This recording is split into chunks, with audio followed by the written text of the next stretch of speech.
Ako ang kanlungan ng iyong pagmamahal. Sa init at lamig ay di kain. Phone ko yan ah! Dapat sa'yo dinadala sa presinto eh. Oo! Nagdadala na naman kayo ah. Gusto niyo tumawag ako ng polis ha? Hindi ka dumating, isarno ko nila yung cellphone ko. Super thank you talaga. Ingat ka. Hindi naman dapat nagdedesisyon ng ganun si Raymond. Ako ang magiging donor.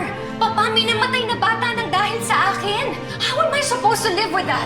How can you, Papa? Pull out ko yung scholarship program na yan kung kinakailangan. Kailangan makaisip ako ng paraan para hindi na sila magkita ulit. Ano naman kung anak niya ang scholar ni Geraldine? Alam niya ba? Baka mas makalata pa yung kapag pinaglayo mo yung dalawa. Ang ginagawa ng babaeng yan dito? Ang nakarating sa akin, nakakuha na daw kayo ng ibang donor. At kayo naman, ang alam ninyo, nag-back out ako. And because of that, I'm really, really short. Pero kung meron lang ako may tutulong sa iyo, sabihin mo lang sa akin para naman kahit paano makabawi ako. Bakit mo sinara? Hindi ko po sinira, ma'am. Mamamatay tao ka!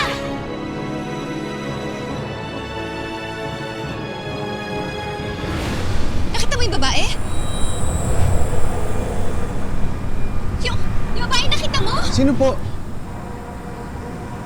Halika na nga. Diyan ako sa harap sa sakay. Baka mo na maigi ha. Baka magsaka na naman maipit ako.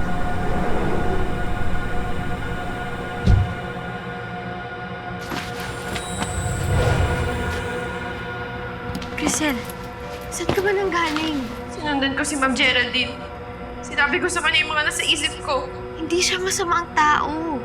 Hindi mo ba siya narinig? Gustong-gusto niya naman talagang tumulong sa'yo. Paano ka nakakasiguro, Crisan? Palagay ko nagsisinungaling lang siya. Hindi ako naniniwala sa kanya. Basta ako naniniwala akong totoo yung mga sinasabi niya. Ako hindi!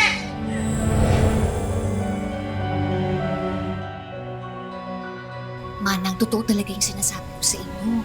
Bigla talaga nagsara yung pinto ng sasakyan. Tapos, parang may nakita akong babae. Parang mga kasing edad ni Cheska. Tapos paglingon ko, nawala yung babae. Baka namamalik mata ka lang, ma'am. Eh, Manang, paano mo yung papaliwanag yung biglang pagsara nung pinto? Oh, paano mo papaliwanag yun? Hi, Han! Excuse me po, babalik na po ako sa trabaho. Raymond, we need to talk about Crisel. Akala ko ba tapos na tayo? Pagod ako. Alam ko na ang lahat. Inamin na sa akin ni Papa ang totoo. Ikaw ang nagsabi sa kanila na nag-back out ako. Dahil ang totoo, ikaw mismo ang may ayaw na maging donor ako para sa kanila.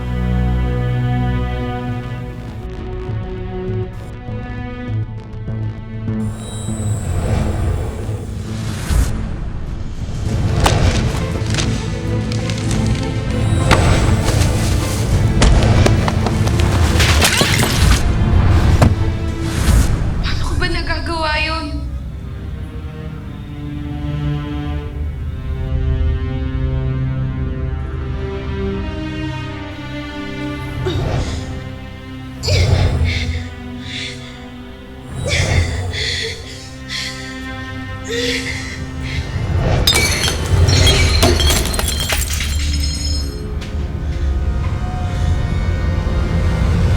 Huwag ka na mag-deny, Raymond. Dahil alam ko na ang totoo.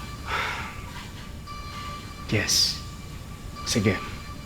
Ako nagsabi na nag-back out ka. Paano mo nagawa yun? Ginawa ko yon para protektahan ka. Ayokong malagay sa pahamak yung buhay mo para sa isang surgery sa isang batang hindi mo naman kaano-ano. Naisip mo man lang ba si Crisel? Posibleng buhay pa sana siya ngayon kung natuloy lang yung operasyon noon. She is not my responsibility. Ikaw! Ikaw ang responsibilidad ko kasi ikaw ang asawa ko. Oh my God, Raymond. How can you even say that? Doktor ka? Wala ka ba lang pakialam sa buhay ng ibang tao, ha? Let's not overreact, Geraldine. Namatay siya dahil sa sakit niya. I had nothing to do with it. You had nothing to do with it. Kung meron silang gustong sisihin, pasisihin nila yung Diyos dahil binigyan siya ng sakit na yon. Dapat nga magpasalamat pa sila kay Dad eh. Dahil pinagamot sila Probably that's why she lasted that long. Naririnig mo ba ang mga sinasabi mo? How can you even say those things? Parang hindi na ikaw yung asawa ko. Hindi na kita kilala.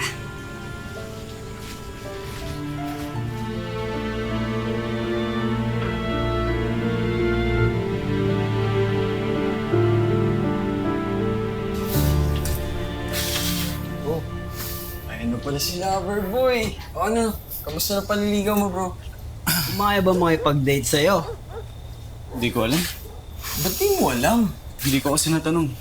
Ay na nga! Inatake na naman ang katorpihan yung bata natin. Oy, hindi ako torpe ha. Nung high school nga ako, ang tawag sa akin Playboy. Kahit hindi ko gusto. Seryoso nga, tawag nga sa akin Playboy. Playboy yung mukha mo. Hindi maniwala eh. Kaya lang, pagdating kay Crisan, baka ba, parang hirap na hirap ako eh.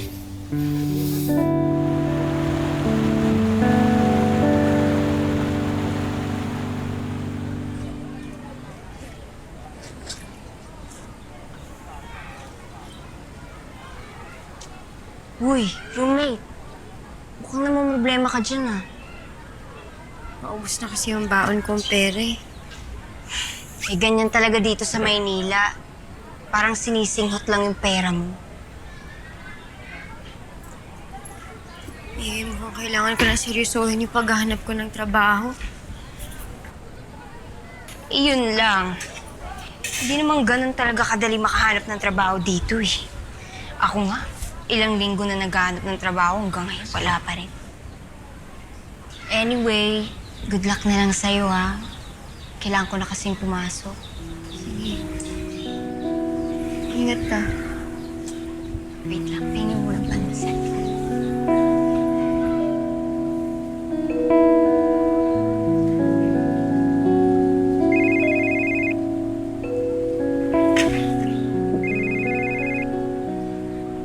Lola? Hello po. Hello, Crisanta. Uy, kamusta ka na? Okay naman po ako. Kayo ni nanay, kamusta? Ay, ayos lang naman kami. O kumakain yung nanay mo. Teka, sandali ha. Uy, Teresa, sabi mo yung anak mo. Kumakain ako na. Kumakain ako ha. Hello? Oh, pasensya ka na. Hindi makapagsalita, puno ang bibigay, kumakain. Ay, ikaw ba? Nakakakain ka ba ng gusto ha? Eh, baka mamaya pinababayaan mo yung sarili mo dyan. Baka puro aral ang ginagawa mo. Hindi naman hula. Okay lang ho ako dito. Hindi naman ho masyadong mabigat pa yung load ko. Nag-iisip na rin ho ako maghanap ng trabaho para ho naman makapagpadala na ho ako sa inyo ng pera. Huwag mo nga ang problemahin yun. Ayos lang kami dito ng nanay mo. Uy, apo, namimiss kita. Miss na rin kita, Lola. Kayo ho ni nanay. Oh, sige na ha. Babay na. Yung load ko paubos na eh. I love you. Mwah!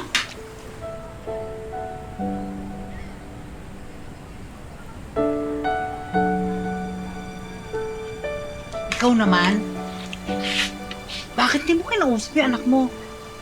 Kain nga ako na. Sarap. Siyempre, luto ko eh. Di sarap.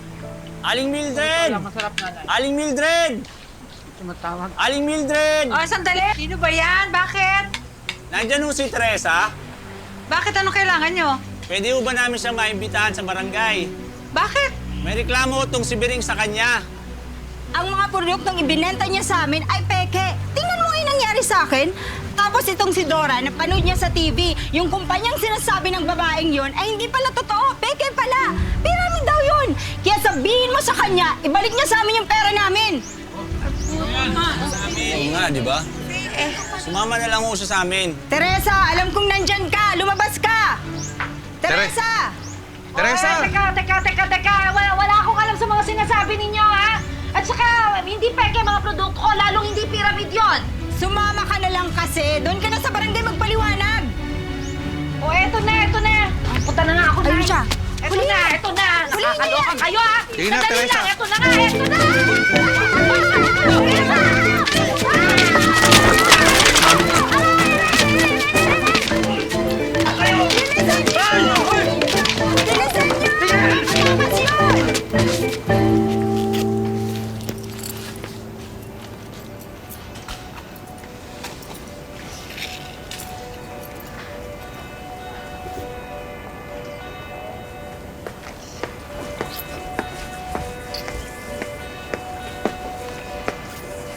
Hi.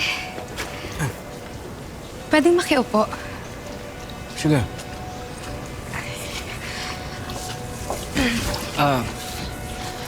Ikaw yung kahapon, di ba? Yeah. I'm Cheska. Diego. Since hindi mo tinanggap yung reward ko sa yung money, I thought I'd just bring you some food. Pinaprepare ko pa yan sa yaya ko. And this is actually my favorite. Salamat. Tara, let's eat. Sarap naman ng mga pagkain mo. Nakakaya yung pagkain ko. Hindi, okay lang yan. Share na rin tayo dyan. Kumakain ka ba nito? Sigurado ka? Oh, Mamaya allergy ka dyan. hindi. Mangati ka bigla. Hindi. Tara. Papa, alam na ni Geraldine ang totoo. Excuse me, please. Excuse me, please. Kang gumawa ng skandalo dito, Raymond, ah. Alam na ni Geraldine ang lahat ng nangyari. At walang ibang magsasabi nun kundi ikaw. Yes, I admit, ako nagsabi sa kanya. Paggalit na galit siya sa akin! At ako sinisisi niya sa pagkamatay ng bata! Maybe she's right. Nakalimutan mong kasabwat ka doon na may kinalaman ka! I know. That's why I did it. You're still lucky, Raymond. Hindi ko pa sinasabi sa kanya kung anong ginawa mo sa kanyang mga anak. Hindi mo gagawin sa akin yan. Hindi mo gagawin yan sa sarili mong anak. I know I won't. Pero pag may ginawa ka pang iba pang katarantaduhan, hindi na kita pagtatakpan. Get out of my office!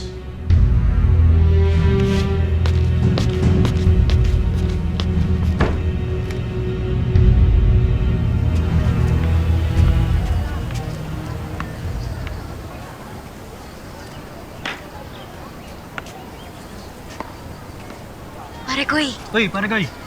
Pare Koy! Tignan mo yung mga naglalaro, oh. Alam mo, mukhang may matitipuhan ka dyan. Nako, pare Koy, hindi ko nakikita yan. Wala akong nakikita, okay? Pare Koy? May sakit ka ba? Hindi, wala akong sakit. Bakit? Himala hindi tumitingin sa ibang chicks yung pare Koy ko ngayon Pare Koy, alam mo, nagbago na to. Hindi na ako chick boy. Talaga?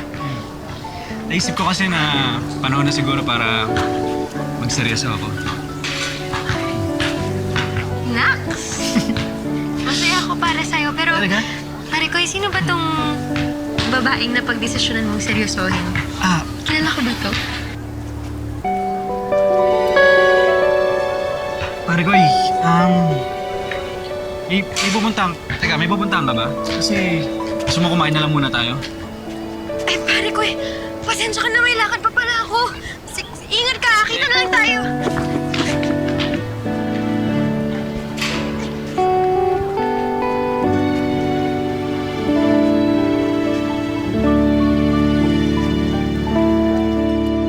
Kung may kulang pa, idagdag mo na lang siya sa listahan, ha? Sige. Pero parang yung mangoes natin medyo... Kulang pa?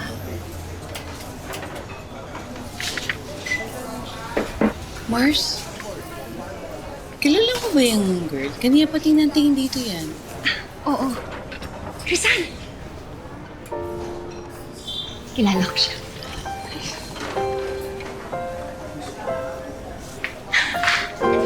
Mabuti naman pinuntahan mo ako dito. Ma'am Geraldine, nagpapakasakali lang ho ako. Kailangan ko kasi talaga ng trabaho. Ano ka ba? Pwedeng-pwede kang magtrabaho dito. Talaga ho? Halika, papakilala ko dito sa manager.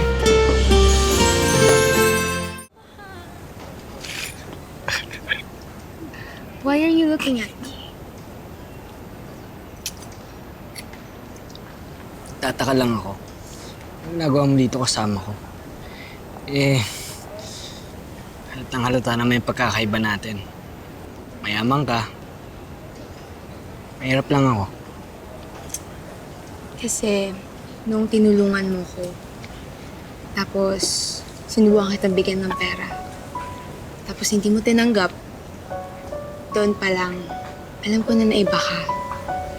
Na hindi lang pera ko ang nakikita mo.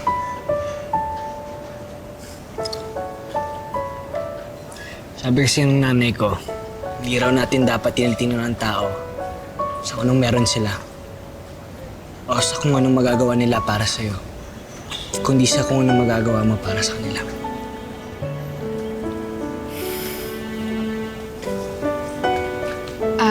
Tara. Kain tayo. Sige. Ikaw, ma.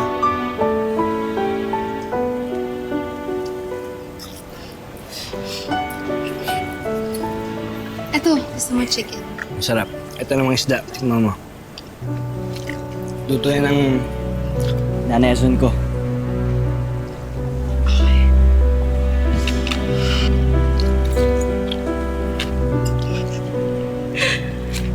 Sabi mo ng kamatis para mas masarap.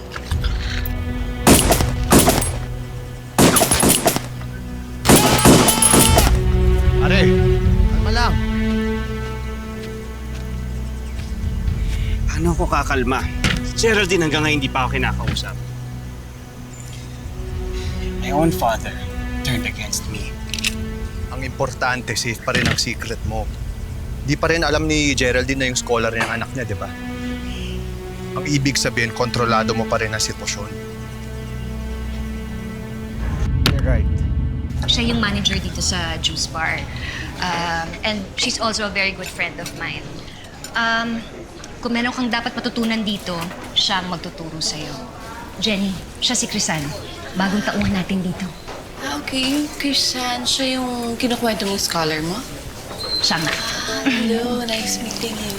Ma'am Geraldine, maraming salamat po talaga. Oo naman, ang mabuti nga pinuntahan mo ako dito. Bahala ka na, ituro mo naman sa kanya. Matalino na naman tong batang to eh. I'm sure madali niyang matutunan lahat. Kailangan talaga magkaayos na kami ni Geraldine. Suyuin mo. Bili mo ng bulaklak, regalo, i-date mo. Ikaw pa, kayang-kaya mo yan. Hindi ako titigil hanggat hindi kami nagkakapatid. Ano naman? Saan kaya napunta yung babaeng yun?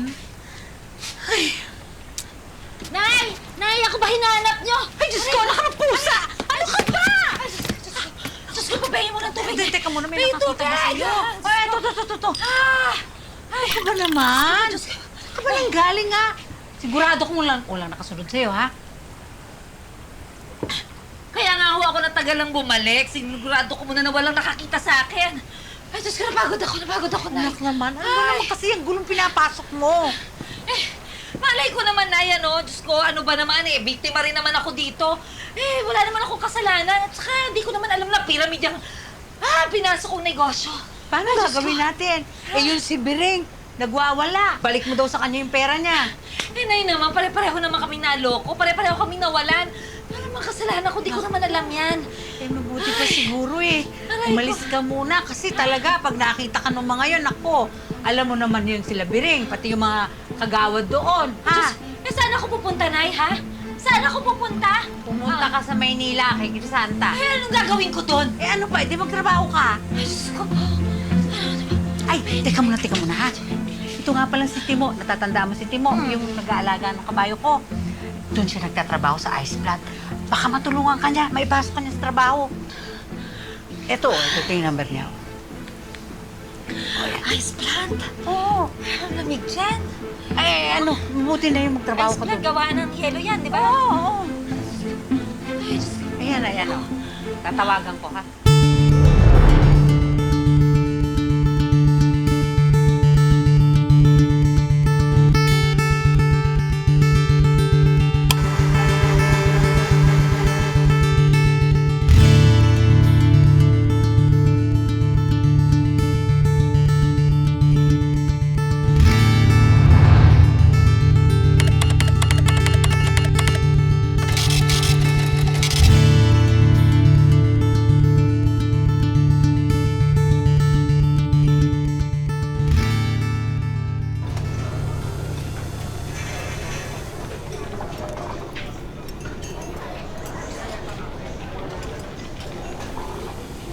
Rizal, tubig oh. Ay, uminom ka muna. Tsaka pwede naman magpahinga. Oh. Salamat. Nakakahiya naman at kayo pa nagdala. Okay lang yan. Pero, ma'am, ayos lang ho ako. Gusto ko hong pagbutihan yung trabaho ko para hindi niyo po pagsisihan na pinapasok niyo ho ako dito. Alam ko naman yun eh. O sige na, uminom ka na. Salamat ho.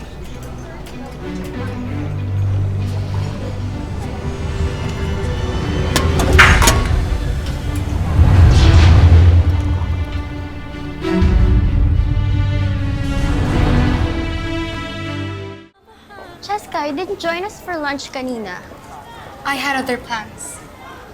Nakita nga namin. Sino ba kasi yung kasama mo? He's my new friend, Diego. He's a college freshman. But he looks poor. So? I still think he's cute. Grabe naman siya. Cute sa kanya.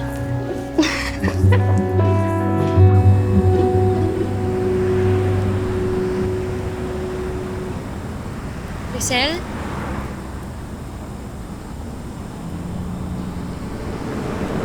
Rizal? Rizal, sabi ko na nga ba, dito ka lang eh.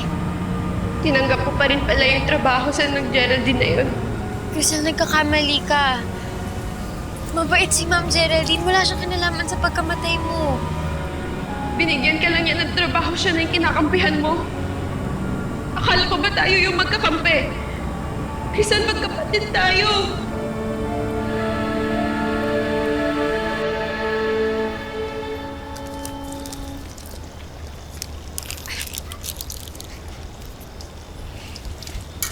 Hi, Diego.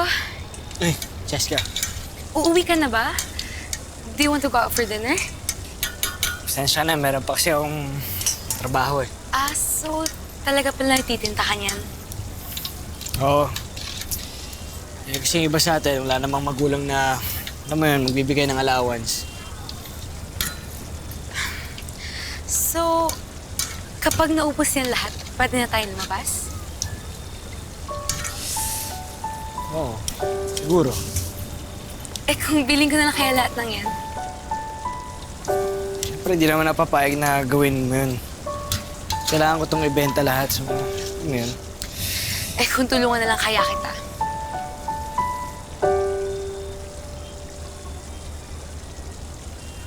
Marunong ka ba? Madali lang yan. Teka. Kuya! Buy ka! The kikyam and Fishball. fishball, yes. Fishball. How much? Dos isa. Ayan, masarap po ito. Ate, kuyas! Buy here! Bili na po kayo dito. Yan. Kuya, sasaw ka dito. Ayan, masarap yan. Rizal. Rizal, huwag ka naman magalit sa akin. Intindihin mo rin naman sana ako. Mabait na tao si Ma'am Geraldine. Wala siyang kasalanan.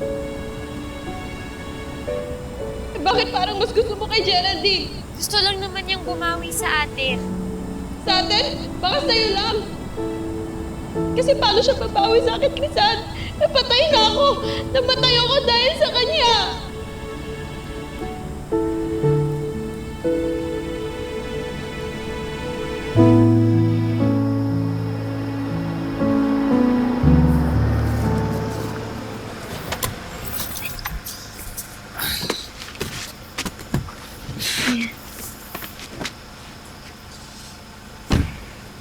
Ito yung bahay niya.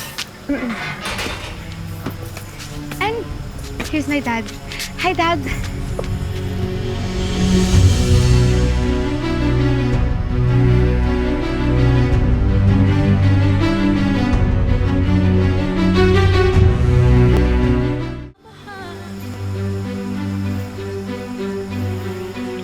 Pumasok ka sa loob. Bye.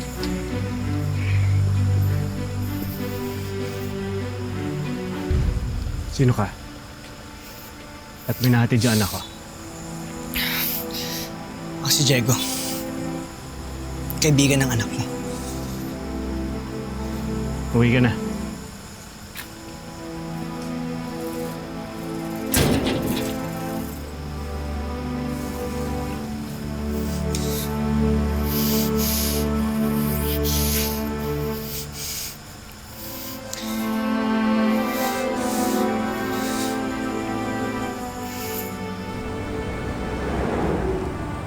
patay na ako, Crisan. Hindi ko na nagagawa lahat ng nagagawa mo. Hindi na ako makakapasok sa eskwelahan. Hindi na ako magkakaroon ng mga kaibigan. Hindi na ako magkaka-boyfriend. Kasi patay na ako, Crisan. Ikaw buhay pa. Pinatay nila ako, Crisan. Pinatay nila ako. Jenny, si Crisan ba umuwi na? Kasi papasignan ko sa kanya tong employment contract.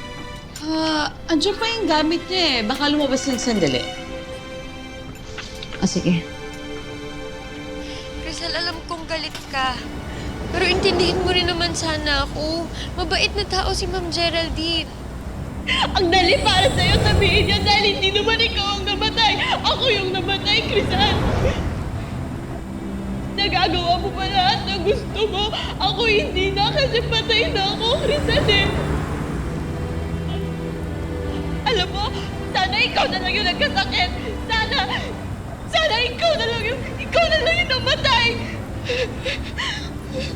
Rizal, wag mong sasabihin yan. Crisan?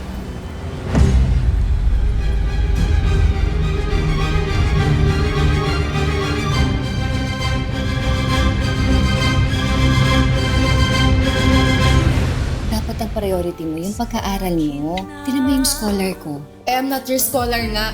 Don't you ever answer your mom that way. Alam mo kung ano ka lang dito sa bahay na to, ha? Ampong ka lang. Alam mo, kung gusto mo talaga yung kababata mong yan, ba't di ka magtapat? Mental block ako, hindi ko alam kung ano sasabihin ko. Alam mo, may solusyon din. Oh, stay for a while. I thought we were okay. I thought we had something special. Basta hindi tayo bagay. But I like you. Maghanap ka ng iba. Sinusuyo ka na ng asawa mo, hindi mo ba siya kayang patawarin? May iba kay Raymond na hindi ka pa nakita noon. Meron ba kayong balita kay Geraldine? Matagal na nag-asawa ulit si Geraldine. Naisip ko lang kasi na maghanap ng trabaho dito sa Maynila. So habang naghahanap ako, sa'yo muna ako tutuloy. Patay.